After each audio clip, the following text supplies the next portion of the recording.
Hello, Welcome to Infosyn Podcast. where we are not the politics. Okay, so today we have a really special guest who is going to explain the conflict between Israel and Palestine. Can you tell us a little about yourself and your story and how you're connected to Palestine? Yeah, sure. Hi. I am a Palestinian Lebanese person. I am originally from Palestine. I was born in Lebanon. I inherited the status of refuge from my grandfather, who was a refugee from Palestine. And because after what happened in 1948, he was displaced from his village in Palestine and he became a refugee in Lebanon and he stayed there. So I inherited the status from him. So legally, I am neither Palestinian nor Lebanese. So I am legally both stateless and a refugee. So I've never been to Palestine, but my ancestors from there, my grandfather's from there, and I identify myself as a Palestinian person, although I was born in Lebanon and never been to Palestine in my life. But do you have any friends or family remaining in Palestine right now? Yes. So my grandfather was forcibly displaced from Palestine at the age of 3 years old.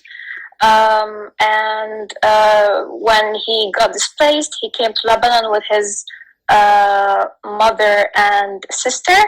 But because of what happened, he lost contact with his father and siblings. So only him, his mother and sister came to Lebanon, but half of his family, which are his father and his other siblings, they stayed in Palestine. My grandfather, the last time that he saw his family was at the age of 3 years old. So I do have half of my family living in Nazareth in northern Palestine. They hold the Israeli citizenship, but they're Palestinians. While my family, half of them in Palestine, half of them in Lebanon.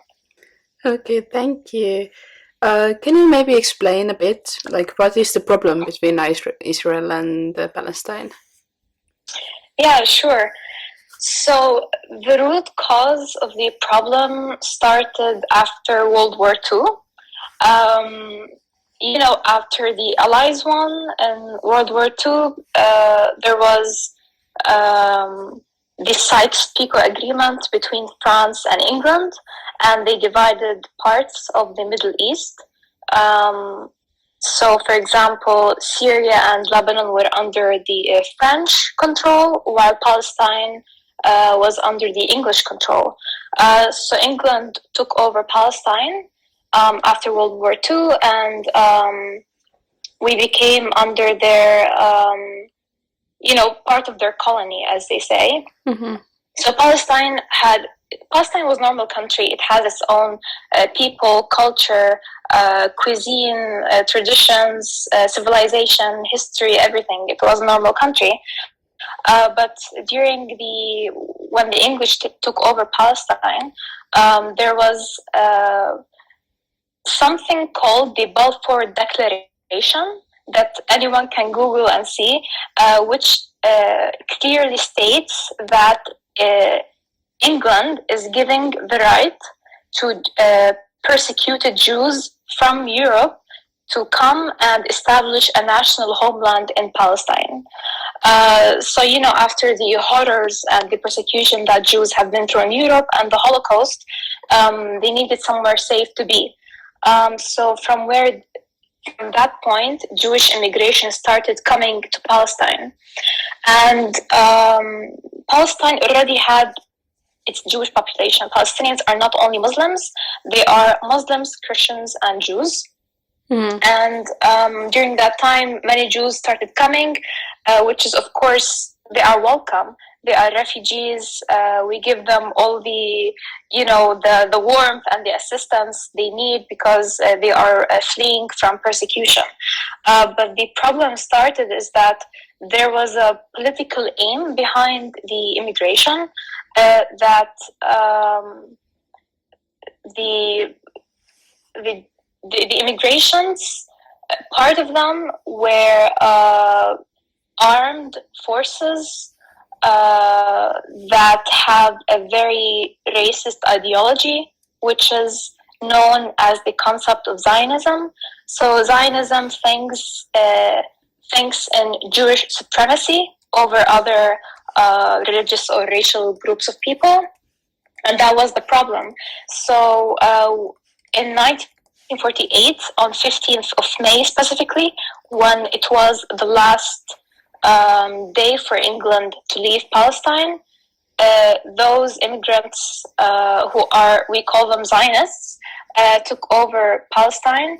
So 78% of historic Palestine was occupied, including Western Jerusalem, and the displacement of 750 Palestinians, including my grandfather. He was one of them. Over 500 villages were destroyed. More than 50 documented massacres against the Palestinian people. And these are not from me. I'm not inventing them from my head. These are documented massacres that were based on the testimonies of these militias, and they are documented by various credible organizations, including Israeli human rights groups. So this is what happened, is that Palestine was a normal country, but then it was occupied by these people. So moving on from that, next is the evident year in 1967. So, as I said before, 78% of historic Palestine was occupied. So there is a little part of it that has been left, 22% of it. So Gaza, it remained under the control of Egypt, and the West Bank remained under control of Jordan. But in 1967, Israel occupied both Gaza and the West Bank, and it even occupied the Golan Heights that belongs to Syria. It occupied part of Lebanon, which is the Shib'a Fields, and occupied a part of Egypt, which is called Sinai. And all of this resulted in more than the displacement of more than 400,000 Palestinians. So the occupation was divided into two parts. The first part was in 1948, and the second one was in 1967. And just to note that the Sinai part that was occupied in 1967 that belonged to Egypt, it was then returned back after a peace treaty between Israel and Egypt. However, the Syrian and Lebanese territories that were occupied in 1967, up till this day, they are still occupied by Israel. And it is illegal under international law, but that is the reality that we live in. So, between all these years, Palestinians have been, unsupported. They have been displaced. They have been occupied.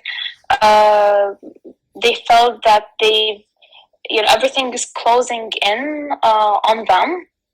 So, and many resistance groups started growing in Palestine, rejecting occupation, rejecting the mistreatment of Palestinians, because for us, Palestine belongs to everyone. It shouldn't be limited to a one racial group, one religious group. That is wrong. Palestine, should be for everyone, and everyone should be welcome in the country. But that is not the reality that we've been forced on by a foreign occupation. So we had the resistance throughout all these years that rejected occupation, but then we had a peace treaty with Israel, which is called the Oslo Accords. So the Palestinians decided to make a peace treaty with Israel so that, we would maybe regain some of our rights back.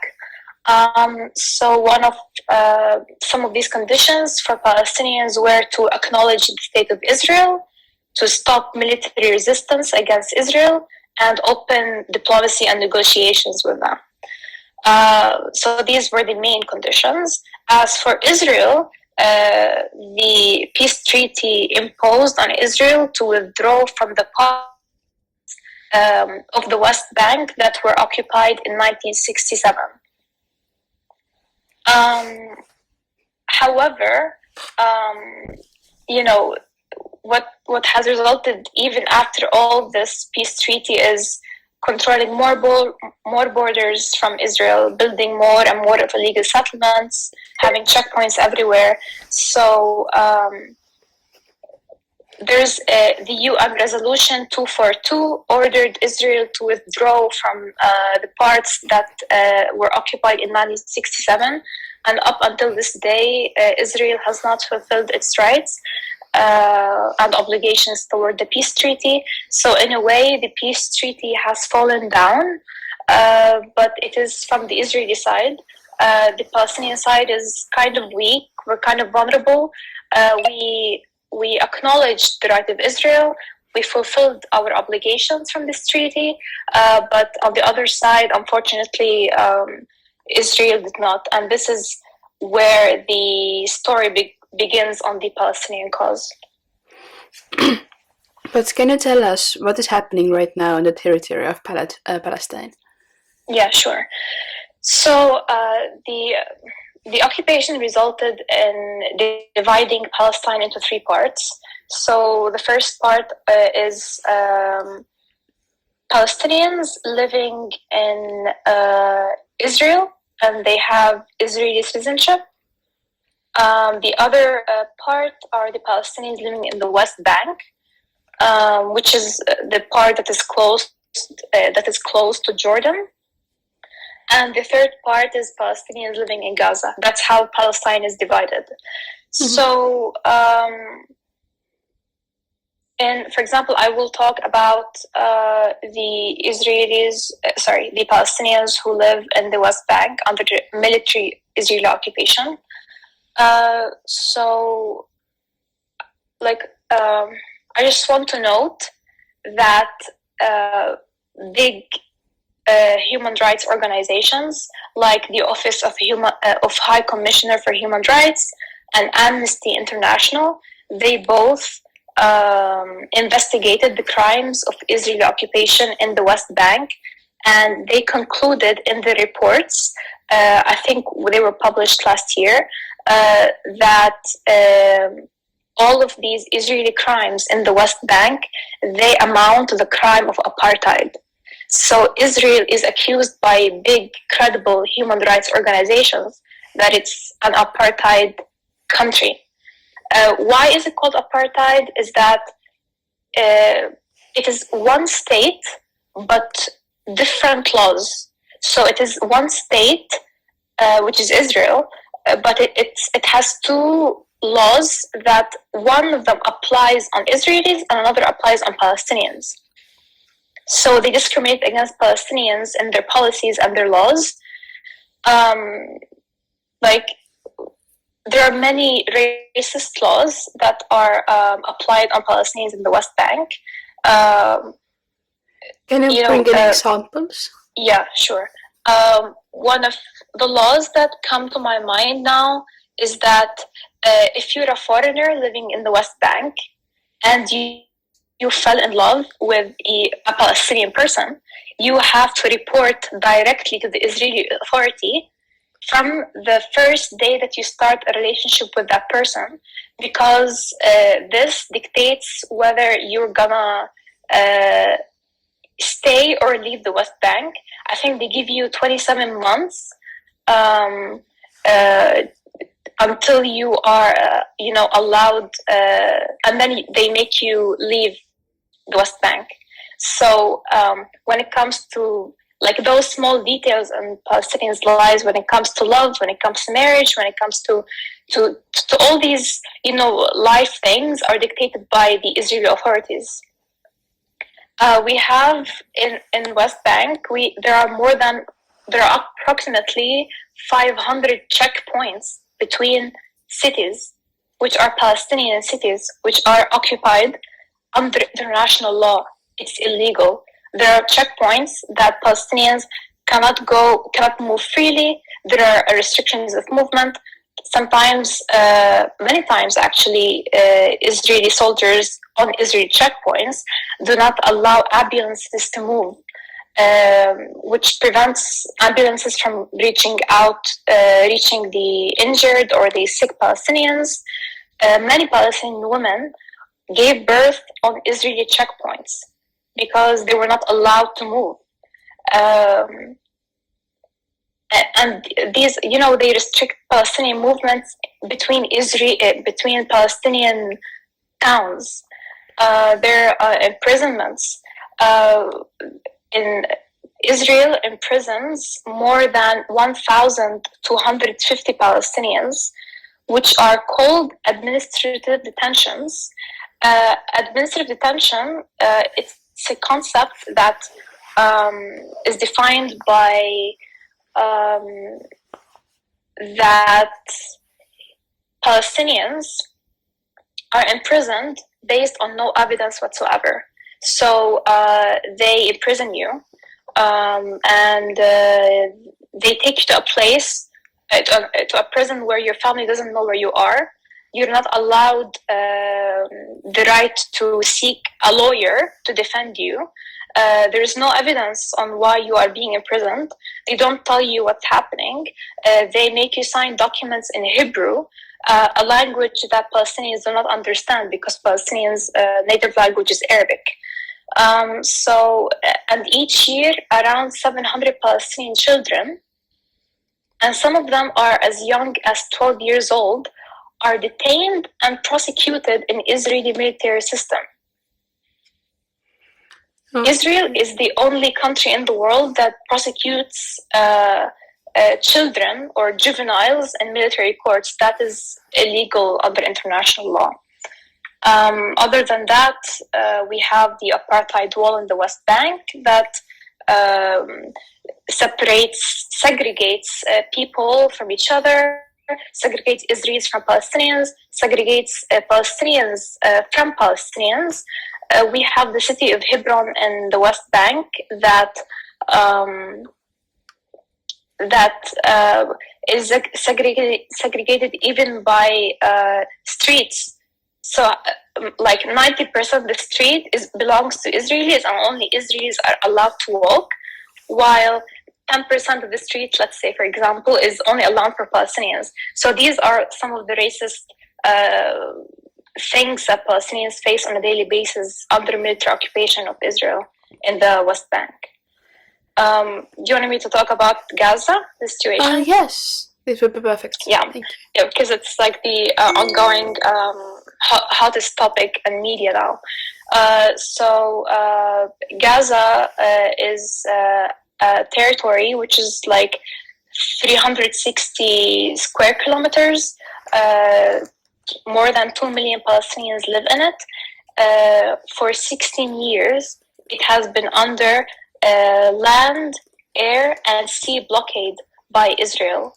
And this is also a crime and illegal under international law because you're imprisoning people in a very small space. Israel controls what goes in and out of Gaza. They have very, very huge racist restriction movements on Palestinians. Palestinians cannot travel. They do not, at some point, they do not even allow construction material to come in to Gaza. There are very silly laws on some goods that cannot be allowed in, some eats cannot be allowed in. Palestinians in Gaza are dictated because Gaza is on the sea, so they cannot there's a line that Palestinians cannot cross to fish for fishing purposes. And sometimes even if you are within that line that is allowed for you to fish in, Israelis would still shoot on you. And many Palestinian fishermen died because Israel used to just randomly and with complete impunity just shooting Palestinians just because they're living. And of course, like they're treated inhumanely, and the fact that Palestinians live like this, it is a collective punishment. They're punishing Palestinians because Israel opposes the presence of a military group, which is called Hamas, that is present in Gaza.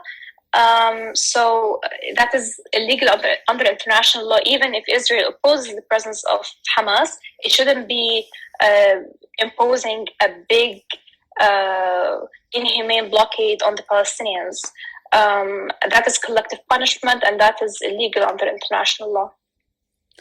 But how do you see this awful conflict being solved, or what is the solution? So the solution for this, personally, I think that there should be one state solution. I think that Palestinians and Israelis should be given equal rights in one country. No more privileges for Israeli citizens at the expense of Palestinian people.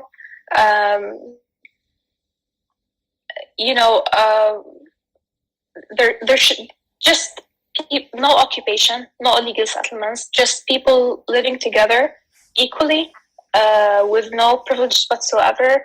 And that's it. Very simple, no complications. I think the word complicated for no reason, but it's actually very simple. That's it, in my opinion. But then, last question, how can we as outsiders help Palestine, and what can we do? I think that it's important to listen to the Palestinian perspective, the Palestinian narrative. The Palestinians have struggled a lot under occupation. There's a lot of misinformation going on, depicting Palestinians as monsters, as terrorists, as barbarian people. But Palestinians just want to live freely on their land. They don't want to be occupied.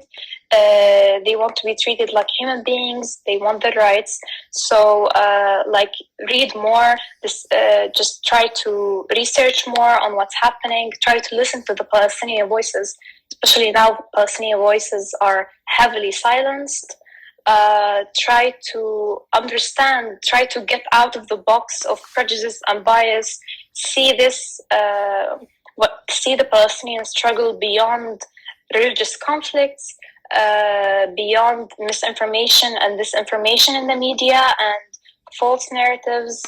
Try to amplify Palestinian voices. Try to pressure governments to stop genocide that's happening against Palestinian people, stop occupation, because the root problem for all of this is occupation. Why is there Israeli occupation on Palestinian land?